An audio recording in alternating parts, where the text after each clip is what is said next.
Dear JEE aspirants 2026 JEE main എഴുതാൻ പോകുന്ന കുട്ടികളുടെ പ്രിപ്പറേഷൻ ഫൈനൽ സ്റ്റേജിലേക്ക് കൊണ്ടുപോകേണ്ട സമയമായിട്ടുണ്ട്. ഇനി കൃത്യം പറയുകയാണെന്നുണ്ടെങ്കിൽ 150 ദിവസം അല്ലെങ്കിൽ ഒരു 5 മാസമാണ് നമ്മുടെ മുന്നിൽ ബാക്കിയുള്ളത്. അതിൽ തന്നെ നമ്മുടെ മറ്റ് പരിപാടികൾ, സ്കൂളിലെ എക്സാം കാര്യങ്ങളെല്ലാം മാറ്റി നിർത്തി കഴിഞ്ഞാൽ ആകെ കുറച്ച് ദിവസങ്ങളാണ് നമ്മുടെ മുന്നിലുള്ളത്. അപ്പോൾ അവിടെ ഇന്നത്തെ നമ്മുടെ വീഡിയോയുടെ ഉദ്ദേശം 3 സബ്ജക്റ്റും മാത്തമാറ്റിക്സും ഫിസിക്സും കെമിസ്ട്രിയും ഈക്വലി ഇമ്പോർട്ടൻ്റ് ആണെങ്കിൽ കൂടെ അതിലെപ്പോഴും ലോ സ്കോറിംഗ് ആയിട്ട് വരാറുള്ളത് നമ്മുടെ മാത്തമാറ്റിക്സ് തന്നെയാണ്. അപ്പോൾ മാത്തമാറ്റിക്സിലെ 99% ഞാൻ പറയുന്നത് ഓവറോൾ അല്ല, മാത്തമാറ്റിക്സിൽ 99% ക്രോസ് ചെയ്യാൻ നിങ്ങൾക്ക് എങ്ങനെ സാധിക്കും, അല്ലെങ്കിൽ കഴിഞ്ഞ വർഷം അത് സാധിച്ച ആളുകളുടെ ഡാറ്റ നോക്കിക്കൊണ്ട് നമുക്ക് പറയാൻ പറ്റും എങ്ങനെയാണ് അവരത് അച്ചീവ് ചെയ്തത്.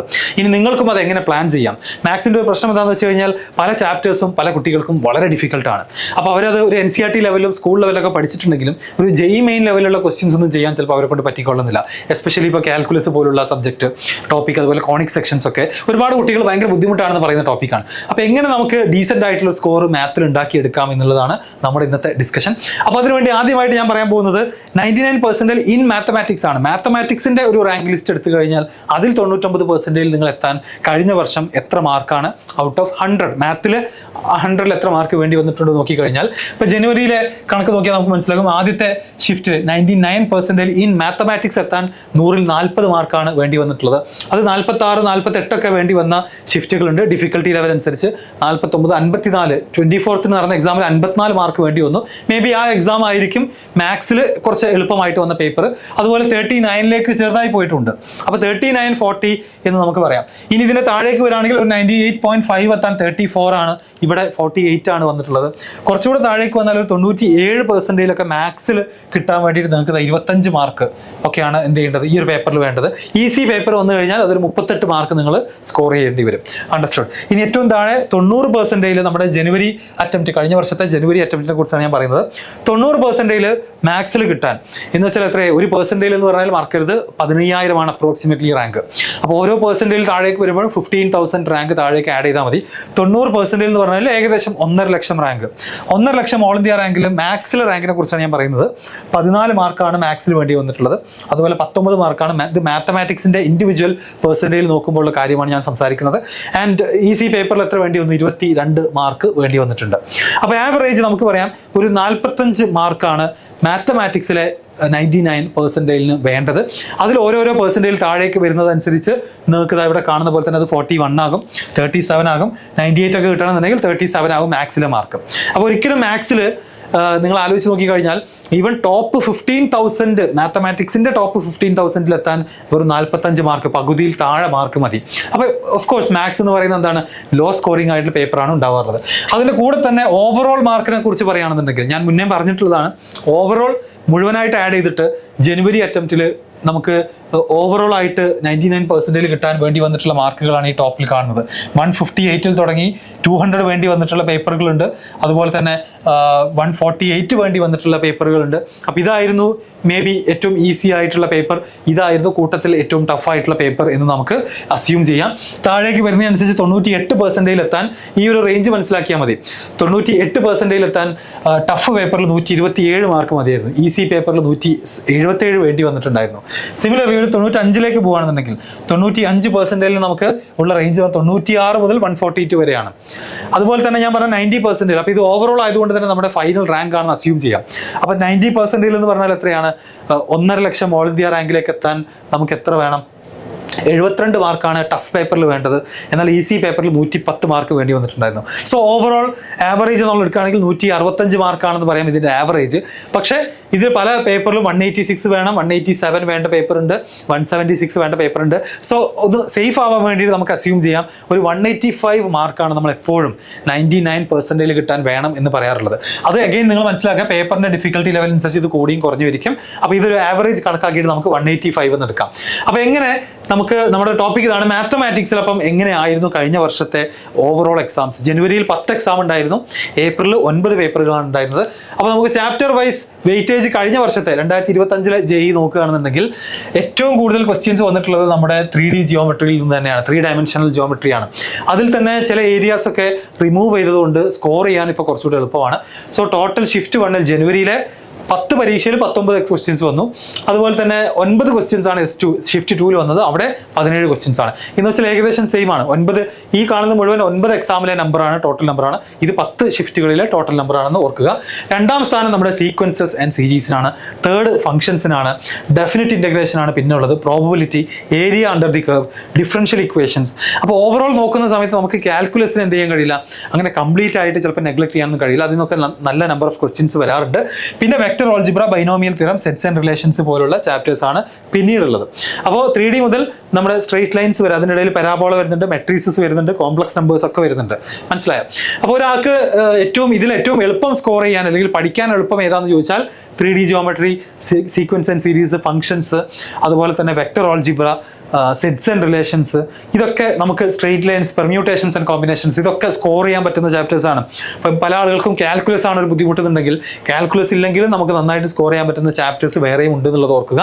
പക്ഷേ ഓഫ് കോഴ്സ് കാൽക്കുലസിന് നമുക്ക് സ്കിപ്പ് ചെയ്യാനൊന്നും കഴിയില്ല, നന്നായിട്ട് പഠിക്കാനും വേണം. എസ്പെഷ്യലി ഫിസിക്സും കെമിസ്ട്രിയും നന്നായിട്ട് സ്കോർ ചെയ്യണമെന്നുണ്ടെങ്കിൽ ഡെഫിനറ്റ്ലി ഈ പറയുന്ന ഇൻ്റഗ്രേഷനും ഡിഫറൻസിയേഷനും ഒക്കെ നമുക്ക് അത്യാവശ്യം നന്നായിട്ട് അറിയാൻ വേണം. ഇനി ബാക്കിയുള്ള ചാപ്റ്റേഴ്സിലേക്ക് പോകുകയാണെങ്കിൽ ഡിറ്റർമിനൻസ്, എലിപ്സ് ഒക്കെ തുടങ്ങി നമ്മുടെ ഡിഫറൻസിയേഷൻ എന്ന് പറയുന്നത്, അതുപോലെ trigonometric equations, trigonometric ratios and identities, നമ്മുടെ ബേസിക് ആയിട്ട് ട്രിഗ്നോമെട്രിയുടെ ചാപ്റ്റർ, അതുപോലെ തന്നെ statistics, application of derivative, inverse trigonometry, ഇതിനൊക്കെ പൊതുവെ നമ്പർ ഓഫ് ക്വസ്റ്റ്യൻസ് എന്താണ് കുറവാണെന്നുള്ളത് നമുക്ക് 2 ഷിഫ്റ്റുകളായിട്ട് കാണാം. അതിൽ ഡിഫറൻസുകൾ കാണാറുണ്ട്. ഇപ്പം ആപ്ലിക്കേഷൻ ഓഫ് ഡെറിവേറ്റീവ് നമ്മുടെ ജനുവരിയിൽ 4 ക്വസ്റ്റ്യനെ ആകെ വന്നുള്ളൂ, 10 പേപ്പറും കൂടെ ആയിട്ട്. എന്നാൽ ഏപ്രിലേക്ക് വന്നപ്പോൾ അതിൽ 8 ക്വസ്റ്റ്യൻസ് കാണാൻ സാധിച്ചു. എലിപ്സ് മാത്രം 7 ക്വസ്റ്റ്യൻസ് ജനുവരിയിൽ വന്നു, 11 ക്വസ്റ്റ്യൻസ് ഏപ്രിൽ വന്നിട്ടുണ്ട്. അപ്പോൾ കോണിക് സെക്ഷൻസ് നമ്മൾ എടുത്തു നോക്കുകയാണെങ്കിൽ ഇതാ 5, 10, 17, ഇപ്പുറത്ത് പരാബോളയും കൂടെ ആഡ് ചെയ്ത് കഴിഞ്ഞാൽ 27. അപ്പോൾ കോണിക് സെക്ഷൻസ് ഒരു ചാപ്റ്റർ ആയിട്ട് നമ്മൾ കൺസിഡർ ചെയ്ത് കഴിഞ്ഞാൽ അതാണ് ഏറ്റവും ടോപ്പിൽ വരാൻ പോകുന്നത്. അത് പ്രത്യേകം ശ്രദ്ധിക്കുക. ഇവിടെ പരാബോള അതുപോലെ എലിപ്സ് ഒക്കെ സെപ്പറേറ്റ് ആയിട്ട് കൊടുത്തുകൊണ്ടാണ് ഇവർ ഇവിടെ കാണുന്നത്. NCERTയിലെ കോണിക് സെക്ഷൻസ് ഒരു സിംഗിൾ ചാപ്റ്റർ ആയിട്ട് കൺസിഡർ ചെയ്താൽ ഏറ്റവും കൂടുതൽ ക്വസ്റ്റ്യൻസ് വന്നത് ആക്ച്വലി അപ്പോൾ ഏതിലാണ്, കോണിക് സെക്ഷൻസിലാണ്. 27 ക്വസ്റ്റ്യൻസ് ഷിഫ്റ്റ് 1 വന്നിട്ടുണ്ട്. ഷിഫ്റ്റ് 2 ഇതാ പരാബോളയിൽ നിന്നും 7 ക്വസ്റ്റ്യൻ വന്നു. Similarly 18 and 21 and 28. സോ 2 ഷിഫ്റ്റിലും ഈക്വൽ ആയിട്ട് തന്നെ കോണിക് സെക്ഷൻസ് നല്ല ക്വസ്റ്റ്യൻസ് വന്നിട്ടുണ്ട്. അതും ഓരോ പേപ്പറിലും എത്രത്തോളം വരുന്നുണ്ട് നമുക്ക് നോക്കാം. സോ നമുക്ക് അസ്യൂം ചെയ്യാം to get 99% in math mark required. അപ്പോൾ എത്രയാ, 46 മാർക്കാണ് വേണ്ടത്. 46 മാർക്ക് വേണമെന്ന് പറഞ്ഞു കഴിഞ്ഞാൽ നമുക്ക് 12 ക്വസ്റ്റ്യൻസോളം കറക്റ്റ് ആക്കിയിരിക്കണം നമ്മൾ. 12 × 4 48.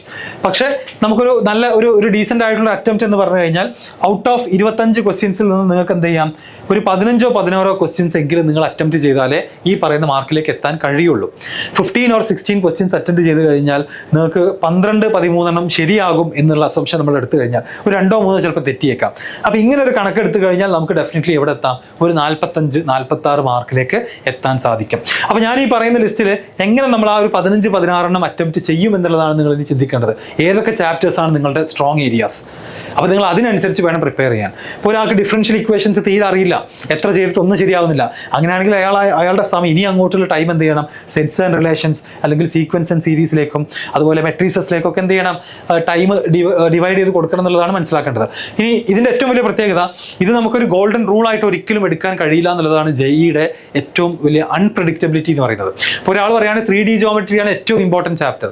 പക്ഷേ നമ്മൾ ഷിഫ്റ്റ് വൈസ് ആയിട്ടുള്ള ക്വസ്റ്റ്യൻസിൻ്റെ നമ്പറുകളിലേക്ക് പോയി കഴിഞ്ഞാൽ നമുക്ക് കാണാൻ സാധിക്കും chapters that will help gain that 99%. അപ്പോൾ ഏതൊക്കെ ചാപ്റ്റേഴ്സ് ആണ് നിങ്ങളെ ആ 99% ഇൻ മാത്തമാറ്റിക്സിലേക്ക് 46 മാർക്കിലേക്ക് എത്താൻ ഹെൽപ്പ് ചെയ്യാൻ പോകുന്നത്? ഒന്ന് ഡെഫിനറ്റ്ലി 3D ജിയോമെട്രി തന്നെയാണ്. സീക്വൻസ് ആൻഡ് സീരീസ് ഡെഫിനറ്റ്ലി ഉണ്ടെന്ന് പറയാം. ഫംഗ്ഷൻസ് എന്തായാലും നിങ്ങൾ പഠിച്ചേ പറ്റൂ. ഡെഫിനിറ്റ് ഇൻ്റഗ്രേഷനോ അതും കവർ ചെയ്യണം. Probability, area under the curve, differential equations, vectors, vector algebra, binomial theorem, sets and relations ഒക്കെ നിങ്ങൾക്ക് ടാർഗറ്റ് ചെയ്യാവുന്ന ചാപ്റ്റേഴ്സ് ആണ്. Complex numbers, matrices, permutations and combinations. ഇനി കോണിക് സെക്ഷൻസ് ഒരു സിംഗിൾ ചാപ്റ്റർ ആയിട്ട് കൺസിഡർ ചെയ്ത് കഴിഞ്ഞാൽ ശരിക്കും അതാണ് ആദ്യം വരാൻ പോകുന്നത്. പക്ഷെ അത് നമ്മൾ ആദ്യം പരാബോള പഠിക്കും, സർക്കിൾസ്, എലിപ്സ്, ഹൈപ്പർബോള, അങ്ങനെ എന്താ സെപ്പറേറ്റ് ആയിട്ടാണ് നമ്മൾ പഠിക്കാറുള്ളത്. പലപ്പോഴും ക്വസ്റ്റ്യൻസ് കണക്റ്റഡ് ആയിട്ടും 3 ചാപ്റ്ററൊക്കെ കമ്പൈൻ ചെയ്തിട്ടാണ് മാത്തമാറ്റിക്സിൽ പലപ്പോഴും ക്വസ്റ്റ്യൻസ് വരിക.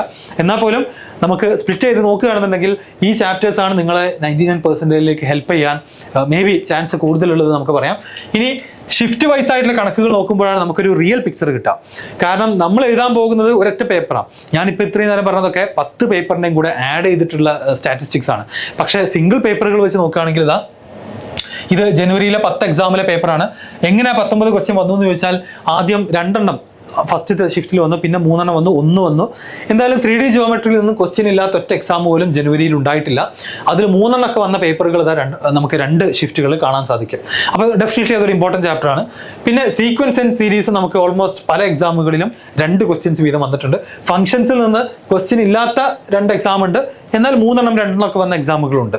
അപ്പോൾ ഫംഗ്ഷൻസ് പഠിച്ചു പോയിട്ട് ഇനിയിപ്പോൾ നിങ്ങൾ ഒന്നാമത്തെ എക്സാമിൽ പോകുമ്പോൾ ഫംഗ്ഷൻസിൻ്റെ ക്വസ്റ്റ്യൻ ചിലപ്പോൾ ഇല്ലാതെ വരും. ഇത് നമുക്ക് പ്രെഡിക്റ്റ് ചെയ്യാൻ കഴിയില്ല. ഡെഫിനറ്റ് ഇൻ്റഗ്രേഷൻ, അതുപോലെ തന്നെ പ്രോബബിലിറ്റിയിലുള്ള ക്വസ്റ്റ്യൻസ് കാണാം. ഏരിയ അണ്ടർ ദി കർവ്, ഈ പറയുന്ന ടോപ്പ് ചാപ്റ്റേഴ്സിൽ നിന്നൊക്കെ കഴിഞ്ഞ വർഷത്തിൽ വന്ന ക്വസ്റ്റ്യൻസിൻ്റെ എണ്ണം, ഓരോ ഷിഫ്റ്റിലും വന്ന ക്വസ്റ്റ്യൻസിൻ്റെ എണ്ണമാണ് നിങ്ങൾ ഈ കാണുന്നത്. അപ്പോൾ ഇതിൽ വെക്ടർ ഓൾജിബ്ര നമ്മൾ എപ്പോഴും ഇമ്പോർട്ടൻറ്റ് ചാപ്റ്റർ ആണെന്ന് പറഞ്ഞു കൊടുക്കുന്നതാണ്. പക്ഷേ വെക്ടർ ഓൾജിബ്രയിൽ ഒറ്റ ക്വസ്റ്റ്യൻ പോലും ഇല്ലാത്ത 4ാമത്തെ ഷിഫ്റ്റ് നിങ്ങൾക്ക് ഇവിടെ നോട്ട് ചെയ്യാം. അതുപോലെ തന്നെ 28-ാം തീയതി നടന്ന ഷിഫ്റ്റിലും വെക്ടർ ഓൾജിബ്രയിൽ നിന്ന് എന്ത് വന്നിട്ടില്ല, ക്വസ്റ്റ്യൻസ് വന്നിട്ടില്ല. കോംപ്ലക്സ് നമ്പേഴ്സിൽ നിന്ന് ക്വസ്റ്റ്യൻസ് വരാത്ത ഷിഫ്റ്റ് ഉണ്ട്, വന്നതുണ്ട്. അപ്പോൾ ഒരിക്കലും നമുക്ക് ഗ്യാരണ്ടീഡ് ആയിട്ട് ടോപ്പ് ചാപ്റ്റേഴ്സ് എന്നോ അല്ലെങ്കിൽ സ്കോറിംഗ് ചാപ്റ്റേഴ്സ് ഒന്നും പറയാൻ സാധിക്കില്ല. ഇതൊക്കെ ഒരു ഇൻഡിക്കേഷൻ മാത്രമാണ്. ഇതിനനുസരിച്ച് നിങ്ങളുടെ ഒരു സ്ട്രെങ്ത് അനുസരിച്ച് നിങ്ങൾ എന്ത് ചെയ്യാം, ഒരു സ്ട്രാറ്റജി ബിൽഡ് ചെയ്ത് അതിനനുസരിച്ച് പ്രിപ്പയർ ചെയ്യുക. കൂടുതൽ നമ്പർ ഓഫ് PYQs ചെയ്യാം. ഇനി ബാക്കിയുള്ള ജനുവരിയിൽ തന്നെ ബാക്കിയുള്ള ചാപ്റ്റേഴ്സിലേക്ക് പോയി കഴിഞ്ഞാൽ നിങ്ങൾക്ക് മനസ്സിലാകും ഓരോ ചാപ്റ്റേഴ്സിൽ നിന്നും 1 ഈച്ച് ആണ് മാക്സിമം വന്നിട്ടുള്ളത്. ഡിറ്റർമിനൻസ് ഒന്നിൽ നിന്ന് ഒരു എക്സാമിൽ 2 വന്നു. കണ്ടിന്യൂറ്റി ആൻഡ് ഡിഫറൻഷ്യബിലിറ്റി 2 അവിടെ കാണുന്നുണ്ട്. അങ്ങനെ സർക്കിൾസ് ഒക്കെ പോകുകയാണെന്നുണ്ടെങ്കിൽ വളരെ നമ്പർ കുറവാണ് ജനുവരിയിൽ വന്നത്. ഹൈപ്പർബോളയുടെ നമ്പറും കുറവാണ്. പാരാബോള കുറച്ചുകൂടെ വന്നു. റൈറ്റ്, എലിപ്സിൽ നിന്നും കുറച്ചുകൂടെ ക്വസ്റ്റ്യൻസ് വന്നിട്ടുണ്ട്.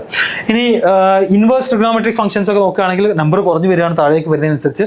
നമ്മുടെ ട്രിഗണോമെട്രി എന്ന് പറയുന്ന ആദ്യം പഠിച്ച +1 ചാപ്റ്റർ റേഷ്യോസ് ആൻഡ് ഐഡന്റിറ്റീസ്, അതിൽ ഒരു ഷിഫ്റ്റിൽ 2 പിന്നെ 1 ഈച്ച് വന്നു എന്നല്ലാതെ, എന്ന് വെച്ചാൽ 10 എക്സാമിൽ 3 എക്സാമിൽ മാത്രമേ ട്രിഗണോമെട്രിയുടെ ക്വസ്റ്റ്യൻസ് വന്നിട്ടുള്ളൂ.